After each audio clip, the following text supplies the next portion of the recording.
کہ جو کچھ اس زمین میں داخل ہوتا ہے اسے بھی جانتا ہے، اور جو کچھ اس زمین سے خارج ہوتا ہے اسے بھی جانتا ہے۔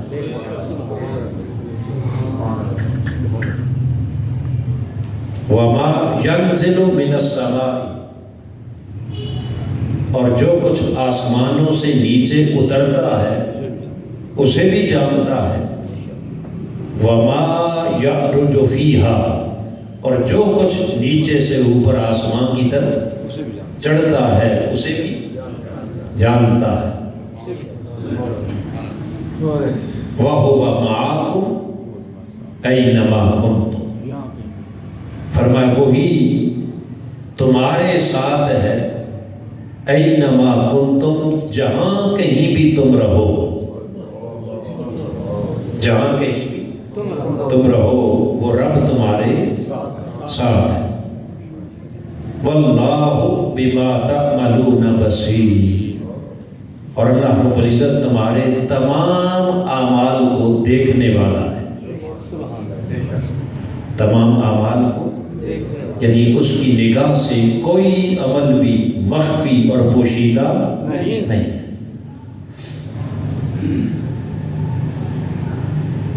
اس آیت کریمہ میں جو چند مضامین بیان ہوئے ان میں سے پہلا مضمون زمین و آسمان کی تخلیق، زمین و آسمان کی بولیے تخلیق فی ستۃ ایام، 6 ایام میں۔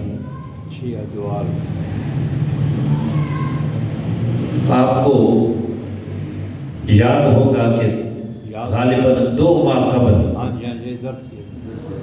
ایسے ہی اسی مسجد کے اندر اس آیت کریمہ کے اس پہلے حصے پر ہم نے گفتگو کی تھی کہ ستۃ ایام سے مراد کیا ہے، یاد آ گئی؟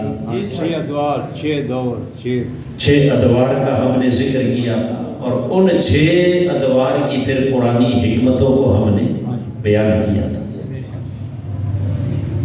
پھر بعد ازاں 2 درس وہ دیگر مساجد کے اندر ہوئے، اور آج پھر میں نے چاہا کہ جہاں سے مضمون چھوڑا تھا وہیں سے شروع کرتے ہیں۔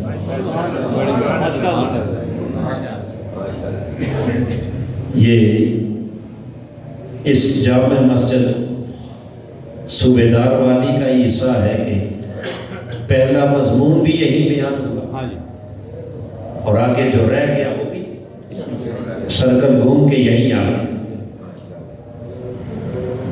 تو 6 ایام سے مراد کیا ہے؟ 6 ادوار ہیں، اور ان 6 ادوار کی حکمتوں کو ہم نے بیان کیا تھا۔ آج ہم اس سے آگے بات شروع کرتے ہیں، اور وہ ہے خالق کائنات کا عرش پہ جلوہ گر ہونا۔ اس پہ ثم استویٰ علی العرش، سبحان اللہ، زمین و آسمان کی تخلیق کے بعد، اور زمین و آسمان کی تخلیق کیا ہے؟ یعنی ساری کائنات اسی زمین اور آسمان کے اندر سمٹی ہوئی ہے۔ تو تخلیق کائنات کے بعد خالق کائنات کا عرش پر جلوہ گر ہونا، اس سے مراد کیا ہے؟ حاضرین محترم، عرش عربی زبان کو میں ویسے تو اونچی جگہ کو کہتے ہیں، کسے؟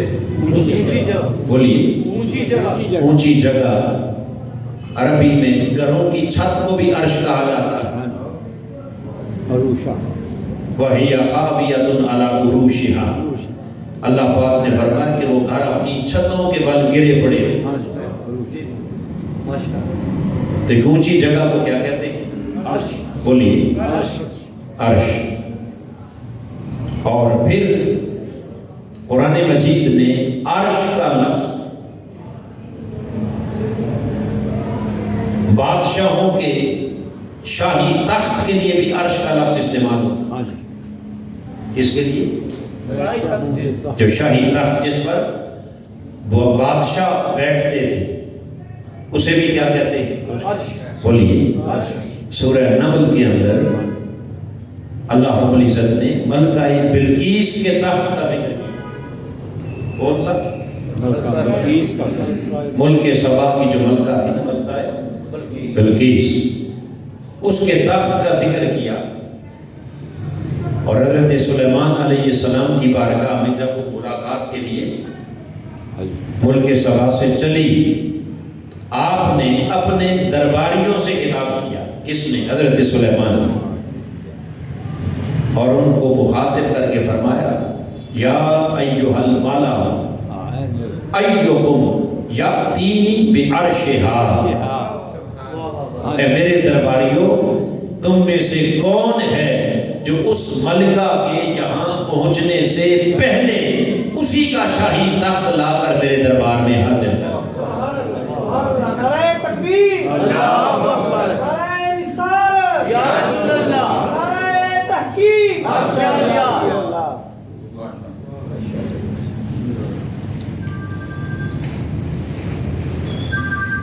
تم میں سے کون ہے جو اس ملکہ کا شاہی تخت لا کر میرے دربار میں حاضر کر دے اس کے پہنچنے سے پہلے۔ اب آگے پھر وہ واقعہ ہمارا آج کا موضوع نہیں ہے کہ ایک جن تھا، پھر اس کے بعد ایک اللہ والا تھا جو وہ تخت لے آیا۔ لیکن جتنی بات میں نے سمجھانی تھی وہ یہ کہ اس تخت کے لیے لفظ کیا استعمال ہوا؟ ایھکم یاتینی بعرشھا، اس کا عرش، اس کا عرش، اس ملکہ کا عرش کیا تھا؟ وہ شاہی تخت تھا۔ پتا چلا کہ جب شاہی تخت کو عربی میں اور قرآن مجید نے کیا کہا؟ عرش کہا۔ اب خالق کائنات کا یہ فرمان ثم استوى علی العرش، ثم استوى علی العرش، پہلے ذکر کیا زمین و آسمان کی تخلیق، تو فرمایا جب کائنات وجود میں آ گئی اور وہ ساری کائنات کا خالق و مالک زمین و آسمان کو بنا چکا، ثم استوى علی العرش کا معنی یہ ہے کہ پھر وہ اپنی کرسی اقتدار پر اپنی شان کے لائق متمکن ہوا، اپنے تخت بادشاہی پر اپنی شان کے لائق متمکن ہوا۔ کیوں؟ اس لیے کہ پہلے خلق السماوات والارض کے اندر زمین و آسمان اور کائنات کا بنانا ہے۔ کیا ہے؟ کائنات کا بنانا ہے، اور بنا کر پھر تخت سلطنت پر اس کا جلوہ گر ہونا، یہ اس کائنات کی بادشاہی کو سنبھال کر پھر اس کائنات کے نظام کو چلانا، پھر اس کائنات کے نظام کو بولیے، اور اس کے لیے چلانے، نظام کائنات کو چلانے کے لیے، چونکہ کائنات کی بادشاہی کے تخت پر متمکن ہونا، یہ ہے ثم استوى علی العرش۔ تو خالق کائنات نے بتا دیا کہ لوگوں، تمہارا رب وہ ہے جو کائنات کو بناتا بھی ہے اور کائنات کا نظام چلاتا بھی ہے، جو بنانے والا بھی وہی، چلانے والا بھی، اور کائنات کا نظام چلانے والا بھی وہی، جو اقتدار اعلیٰ کا مالک ہے، جو بادشاہوں کا بھی بادشاہ ہے، احکم الحاکمین، جو حاکموں کا بھی حاکم ہے، وہ اس ساری کائنات کے سسٹم کو چلا رہا ہے۔ اب یہاں خالق کائنات نے ثم استوى علی العرش کہہ کر ایک اپنی شان بیان کی کہ ساری کائنات کا نظام چلانے والا کون؟ اونچا بولیے اللہ۔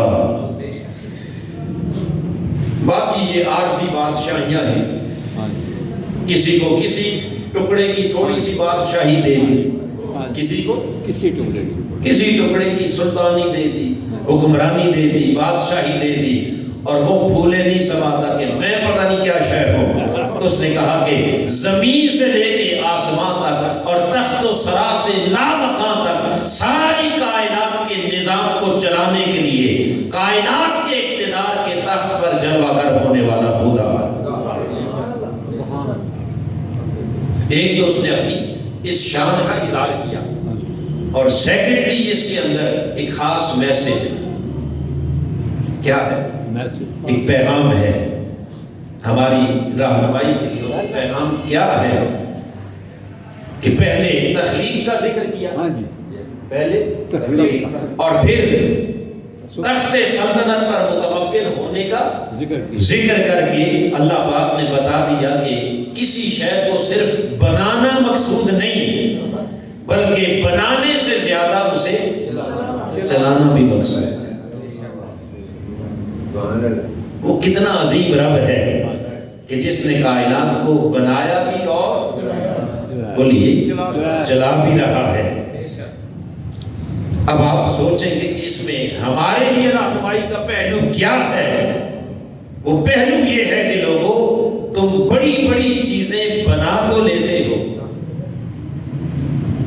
بڑی بڑی چیزیں ہم بنا لیتے ہیں، بڑے بڑے ادارے بنا لیتے ہیں، انسٹیٹیوٹ بنا لیتے ہیں، سکول بنا لیتے ہیں، تنظیمیں بنا لیتے ہیں، تحریکیں بنا لیتے ہیں، مگر بنانا کمال نہیں، چلانا کم بولیے بنانا کمال نہیں، وہ اپنی جگہ کمال ہے، مگر چلانا اس سے بڑا کمال ہے۔ چلانا اس سے بڑا کمال، اس سے بڑا کمال کیا ہے کہ خالی بنا کر خوش ہو جانا کہ آپ نے تحریک بنا دی، تنظیم بنا دی، سکول بنا دیا، ادارہ بنا دیا، انسٹیٹیوٹ بنا دیا، نہیں، اصل مقصود اس کو کیا ہے، اس خاص سسٹم کے اندر اس کو رن کرنا، اسے چلانا۔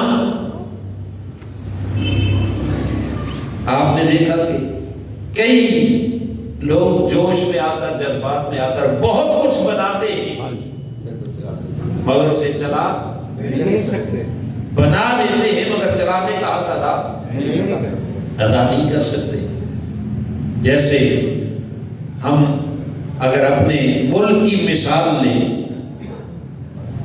اس ملک کو قوم نے بڑی قربانی دے کر، بڑی شہادتیں قبول کر کے، خون کی ندیاں بہا کر ایک ملک کو بنا تو لیا، بنا تو لیا، وجود میں تو آ گیا، مگر 75 سال گزر گئے،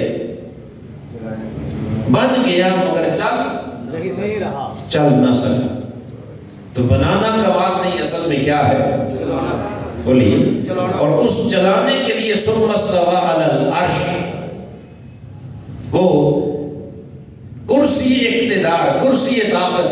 اب حاضرین محترم، وہ ملک کی کرسی اقتدار ہو یا کسی تحریک کی، تنظیم کی، کسی ادارے کی، کسی انسٹیٹیوٹ کی، جب تک اس پر چلانے والا باصلاحیت نہیں ہوگا تو اس وقت تک بنانے والے نے تو ایک بنا کے آپ کو دے دیا، اسٹرکچر دے دیا، مگر اب اصل امتحان اس کا ہے کہ جس کے ذمہ چلانا، اس کے ذمہ کیا ہے، بولیے، اس سسٹم کو لے کے چلنا ہے۔ تو لہذا خالی بنانے پر مطمئن نہ ہو جاؤ، بلکہ اس کو چلانے کی بھی کیا کرو، کوشش کرو، اس پر سٹرگل، جدوجہد۔ یہ اس آیت کریمہ کے اس حصے کا پیغام کہ 6 ادوار میں تخلیق ہونے والی کائنات کو دیکھو وہ خدا کیسے چلا رہا۔ اور پھر آگے اللہ رب العزت نے، اب میں اس کی ڈیٹیل میں نہیں، بس اتنا کافی ہے، اس سے آگے اگلا حصہ جس میں اللہ پاک نے اپنے علم کا بیان کیا۔ یا اللہ وہ جانتا ہے، کس کس شے کو جانتا ہے، ما یالج فی الارض وما یخرج منہا، جو اس زمین میں داخل ہوتا ہے اور جو اس زمین سے خارج ہوتا ہے، نکلتا ہے۔ اب یہاں آگے بڑھنے سے پہلے یہاں رک کر ایک لمحے کے لیے سوچنا ہوگا کہ زمین میں داخل کیا ہوتا ہے اور زمین سے خارج کیا ہوتا ہے۔ یہ مقام فکر ہے اور یہ مقام غور ہے کہ زمین سے نکلتا کیا ہے اور زمین میں داخل کیا ہوتا ہے۔ اگر تھوڑا سا غور کریں تو کائنات کی ہر شے وہ زمین ہی سے نکلتی ہے۔ ہر شے کہاں سے نکلتی ہے؟ بولیے، زمین سے نکلتی ہے۔ یعنی جس شے کا بھی آپ نام لیں، ہاں جی، کھانے پینے کی اشیاء لے لیں، ہاں جی، اس میں سبزیاں لے لیں، پھل لے لیں، درخت لے لیں، کاٹن روئی، پہننے کے لیے جو لباس کپڑے کاٹن روئی، اس کی بھی اصل کہاں سے نکلی ہے؟ زمین سے، بولیے نا جی۔ تو یہ سارے نباتات تو چلو زمین سے نکل آئے، ہاں جی، کہاں سے؟ زمین سے نکلے۔ کچھ آپ نے کھائے، کچھ آپ نے پہنے، آپ نے استعمال کیے۔ اب اس تمام نباتات سے آگے چلیں تو جس میں یہ جانوروں کا چارہ بھی ہو گیا، یہ بھی ساری چیزیں کہاں سے آئیں؟ زمین سے نکلی۔ تو نباتات سے آگے اگر آپ جمادات کی طرف جائیں، کس کی طرف؟ جمادات۔ ان میں بھی جتنی چیزیں ہیں، یعنی جتنی دھاتیں ہیں، وہ بھی کہاں سے نکلتی ہیں؟ بولیے، لوہا کہاں سے نکلا؟ سونا کہاں سے نکلا؟ بولیے، پیتل کہاں سے نکلا؟ کوئلہ کہاں سے نکلا؟ اور پھر اس کے بعد آگے آئل کی طرف چلے جائیں تو تیل کی جتنی اقسام ہیں کہاں سے نکلی؟ پھر آگے گیس کی طرف چلے جائیں تو وہ کہاں سے نکلی؟ تو ہر شے کہاں سے نکلی؟ بولیے، نباتات بھی، جمادات بھی، اور اس میں معدنیات بھی، بڑے بڑے قیمتی پتھر، ہیرے، جواہرات، یہ سب کچھ کہاں سے؟ تو یہ کائنات کے سارے خزانے کہاں سے نکل رہے ہیں؟ اب یہاں تک تو بڑی سمپل بات تھی۔ اگلی بات بڑی قابل توجہ ہے کہ یہ سب کچھ اللہ نے کس کے لیے نکالا؟ سبحان اللہ، کیا جی، انسان کے لیے۔ کس کے لیے؟ انسان کے لیے۔ کچھ کھاتا ہے، کچھ پہنتا ہے، کچھ استعمال میں لاتا ہے، کچھ اس کی آرائش زیبائش میں آتا ہے، کچھ اس کی سہولیات میں آتا ہے۔ تو الغرض یہ سب کچھ جو کچھ اس نے زمین سے نکالا، کس کے لیے؟ انسان کے لیے۔ بولیے، انسان کے لیے۔ انسان کے لیے۔ اب جو خاص بات میں نے کہا کہ جب سب کچھ انسان کے لیے نکالا، اب دیکھنا یہ ہے کہ انسان کی اصل کیا ہے؟ انسان کی بولیے، اصل کیا ہے؟ وہ کہاں سے نکلا؟ انسان بھی اسی مٹی سے بنا۔ کس شے سے بنا؟ زمین۔ خالق کائنات نے قرآن مجید کے اندر تخلیق انسان کا ذکر کیا۔ انی خالق بشرا من صلصال من حمأ مسنون، میں انسانی بشری پیکر بنانا چاہ رہا ہوں۔ کس شے سے؟ من صلصال، کھنکھناتی ہوئی مٹی سے، حمأ مسنون، بودار لیسدار گارے سے۔ انسان کا وجود بھی کس شے سے بنا؟ مٹی سے۔ پھر بولیے، مٹی اور گارے سے۔ یہ ہے انسان کی تخلیق، یہ ہے اس کی اصل، یہ ہے اس کی۔ تو فرمایا جیسے ہر شے زمین سے نکالی ہم نے، اسی طرح انسان کو بھی وجود عطا کیا تو کس شے سے؟ اس زمین سے۔ لہذا خالق کائنات نے فرمایا میں تو جانتا ہوں کہ میں نے زمین سے کیا کیا نکالا ہے۔ اے بندو، کبھی تم بھی تو غور کرو، تم بھی تو غور کرو، اور غور کرتے کرتے جب اس نقطے پر پہنچو گے کہ تمہارا اپنا وجود بھی اسی مٹی سے بنا ہے۔ جب تمہیں اس حقیقت کی سمجھ آ جائے گی کہ تمہارا اپنا وجود بھی اسی خاک سے بنا ہے، تو پھر اس زمین پر اکڑ اکڑ کے نہیں چلو گے۔ پھر یہ اترانا کس بات پر، پھر تکبر کس بات پر، پھر فخر کس بات پر، پھر اکڑنا کس بات کا؟ یا ایھا الانسان ما غرک بربک الکریم، اے انسان غور تو کر کہ تجھے کس شے نے اپنے اس کریم خدا سے مغرور کر دیا، سرکش بنا دیا، باغی بنا دیا۔ کاش تجھے اپنی اصل، اپنی حقیقت سمجھ آ جائے کہ تو کیا تھا، ایک ذرہ خاک، ایک ذرہ خاک، بولیے، ایک بودار گارا تھا، لیسدار مٹی تھا، کھنکھناتی ہوئی مٹی، کھنکھناتی ہوئی مٹی۔ اب ایک طرف اللہ پاک نے ہمیں اس خاک کی طرف متوجہ کیا کہ یہ ہماری اصل ہے، یہاں سے بشریت کا خمیر اٹھایا گیا، یہاں سے انسان کو بنایا گیا، اور پھر یہاں یہ تو اس کی اصل ہوئی نا، اوریجن، ابتدا، اور آگے پھر انسانی تخلیق کا جو پروسیس ہے اسے جاری رکھتے ہوئے خالق کائنات نے پھر فرمایا فَلْيَنْظُرِ الْإِنسَانُ مِمَّا خُلِقَ، اے انسان ذرا غور تو کر کے تجھے کس شے سے ہم نے تخلیق کیا، کس شے سے پیدا کیا۔ خُلِقَ مِن مَاءٍ دَافِقٍ، ایک ناپاک قطرے سے پیدا ہونے والا انسان، ایک مٹی کے ذرے سے پیدا ہونے والا انسان۔ مجھے بتائیے کہ کیا اس انسان کو یہ حق پہنچتا ہے کہ وہ زمین پر اکڑ کے اِنَّكَ لَن تَخْرِقَ الْأَرْضَ وَلَن تَبْلُغَ الْجِبَالَ طُولًا، نہ تو اس زمین کو پھاڑ سکتا ہے اور نہ ہی اکڑ کر تو پہاڑوں کی بلندیوں کو پہنچ سکتا ہے۔ لہذا عجز کے ساتھ، انکساری کے ساتھ جب بھی اپنی اصل کی طرف دیکھے گا تو تجھے سمجھ آئے گی کہ میں تو ایک ذرہ خاک ہوں۔ جب تو اپنے تخلیقی پروسیس کی طرف دیکھے گا تو تجھے سمجھ آئے گی کہ میں تو ایک حقیر قطرہ ہوں۔ اب یہ جو حسن و جمال ہے، یہ جو خوبی اور کمال ہے، علم ہے، ہنر ہے، یہ جو چودراہٹ ہے، جس پر میں ناز کر رہا ہوں، یہ تو میرا اپنا کچھ بھی نہیں۔ میں تو کیا تھا، یا ذرہ خاک تھا یا قطرہ ناپاک تھا۔ یہ اس کریم کا کرم ہے کہ جس نے ایک خاک کے ذرے کو رشک ملائک بنا دیا،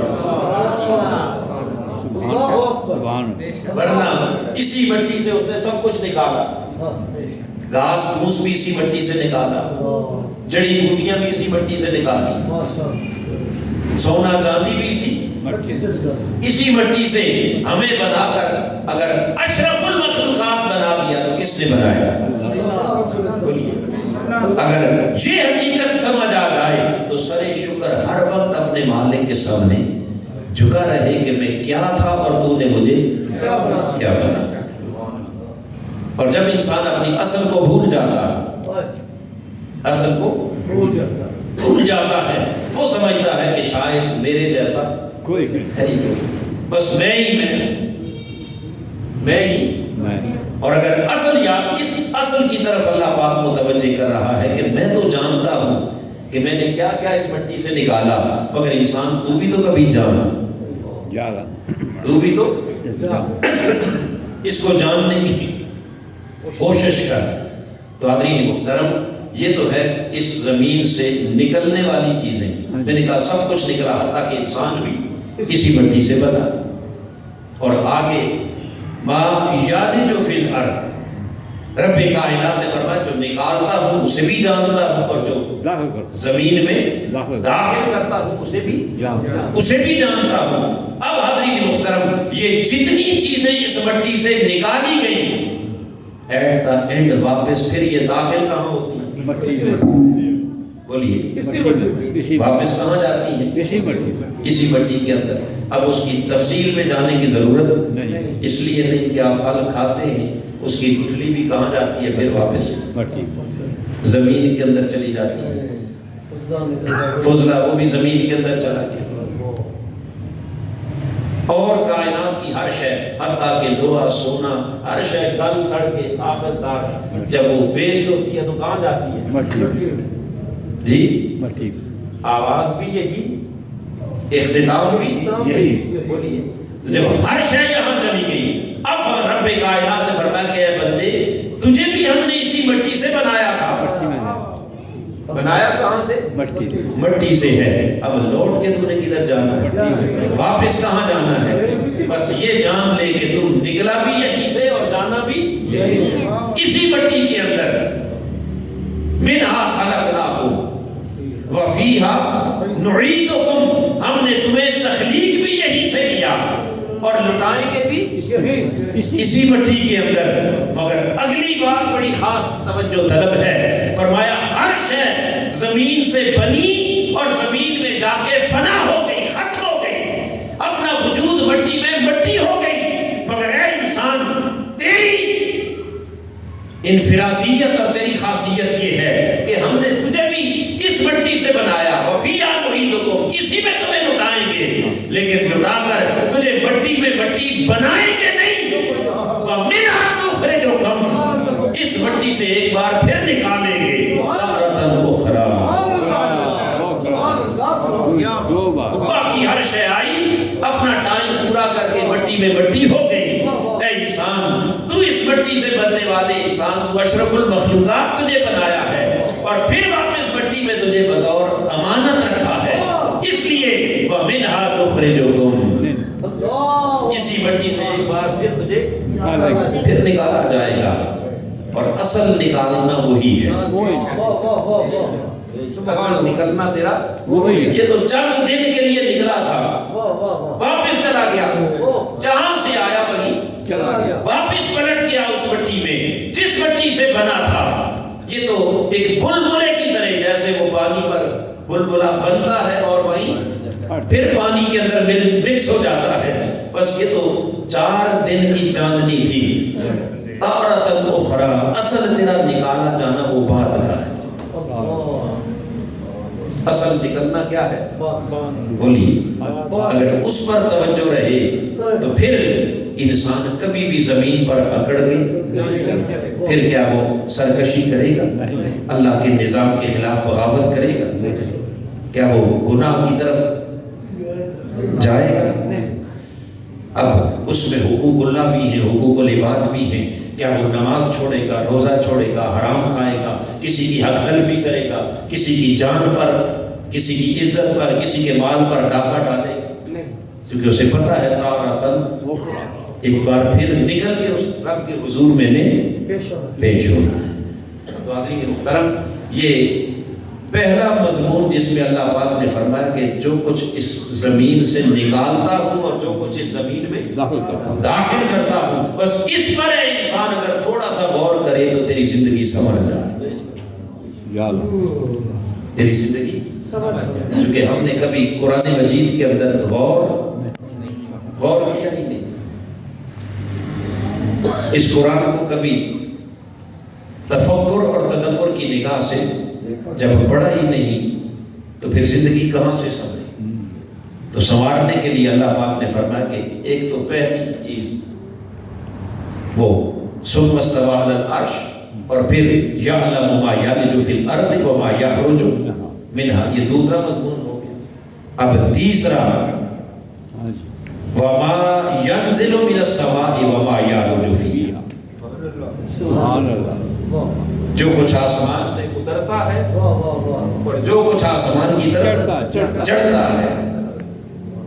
اب اترتا کیا ہے اور چڑھتا کیا ہے؟ بولیے، چڑھتا کیا ہے؟ تو ایک ایک شے کے اندر اگر غور کرتے چلے جائیں تو اللہ پاک آسمان سے ملائکہ بھی اتارتا ہے، کیا تتنزل الملائکۃ والروح، فرشتے اور روح الامین کہاں سے اترتے ہیں؟ آسمان سے، بولیے، آسمان سے۔ پانی اترتا، بارش کہاں سے آتی ہے؟ آسمان، هو الذی ینزل الغیث، تمہاری پیاس بجھانے کے لیے اللہ بارش کہاں سے اتارتا ہے؟ آسمان، وانزلنا من السماء ماء طہورا، تمہیں پاک کرنے کے لیے، تمہاری طہارت کے لیے پانی کہاں سے اترتا ہے؟ آسمان، بولیے. اور پھر فرمایا وَفِي السَّمَاءِ رِزْقُكُمْ, تمہارا رزق کہاں سے اترتا ہے؟ بولیے رزق بھی کہاں سے اترتا ہے؟ آسمان سے اترتا ہے. اور پھر حاضرین محترم, یہ سب کچھ تو آسمان سے اترتا ہی ہے, یہ سب کچھ تو اس کا نزول تو ہوتا ہی ہے, رحمت کا نزول, رزق کا نزول, بارش کا نزول, مائے طہور کا نزول. مگر ان ساری چیزوں سے بڑھ کر صحیح بخاری میں تاجدار کائنات صلی اللہ تعالی علیہ وسلم نے فرمایا یتنزل تبارک و تعالی فی کل لیلۃ حین یبکی آخر ثلث اللیل. میرے آقا نے فرمایا کہ یہ ساری چیزیں تو وہ اتارتا ہی ہے, مگر ہر رات جب رات کا پچھلا پہرا جاتا ہے, 2 حصے گزر جاتے ہیں, آخری تیسرا حصہ شروع ہوتا ہے تو خدا خود بھی اتر آتا ہے.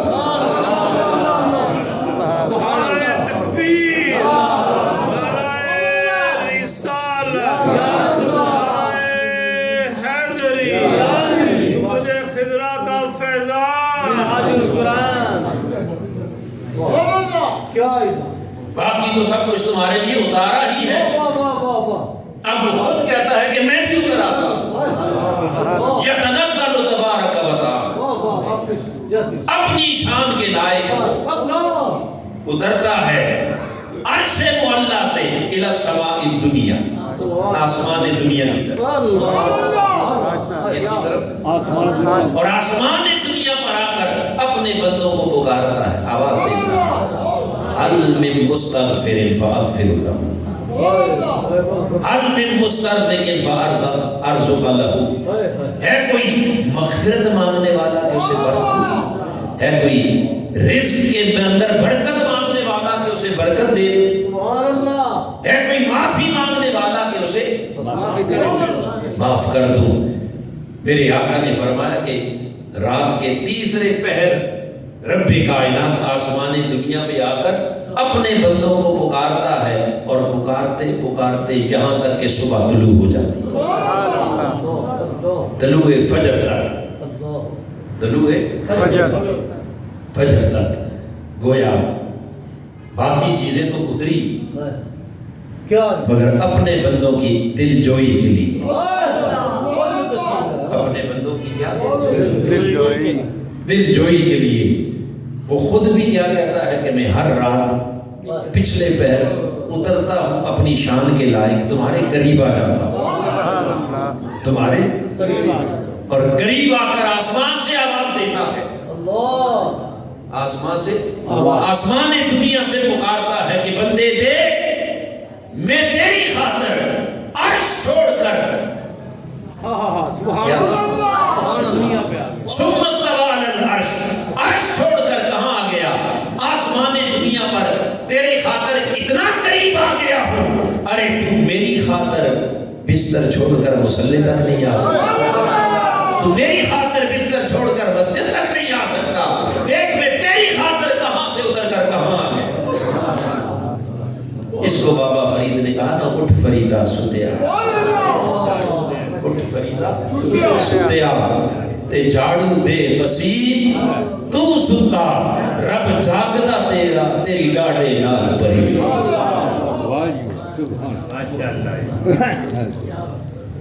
یہ ہے اترنا. کیا ہے اترنا؟ بولیے. آسمان سے اترنا تو رزق بھی اترتا ہے, رحمتیں بھی اترتی ہیں, فرشتے بھی. اب یہ سب کچھ تو اتر رہا ہے. اور دوسری چیز کیا بیان, اوپر چڑھنا. یعلم ما ینزل من السماء وما یعرج فیہا. اب ذرا ادھر غور کریں کہ اوپر کیا کیا جاتا ہے.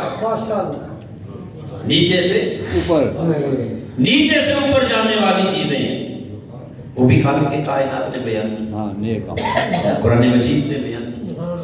اور اوپر جانے والی چیزوں میں ایک تمہارے دل کا تقوی ہے. لن ینال اللہ لحومها ولا دماؤها